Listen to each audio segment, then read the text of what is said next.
In primetime news this evening, inside the St. James cult killings, what led to the deadly gathering? We have the latest on the tragedy that rocked Jamaica. Human trafficking bust. Cops investigate sex ring where more than a dozen women abducted and raped. And later, search for suspect in St. Thomas child abductions drags on.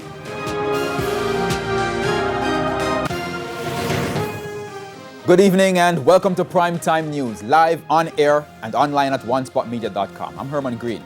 Also this evening, the business day, primetime sports, sports commentary, e-prime and weather. But before the break, here's our feedback question. This evening we're asking, what else do you suggest can be done in the search for suspected St. Thomas abductor, Davian Bryan?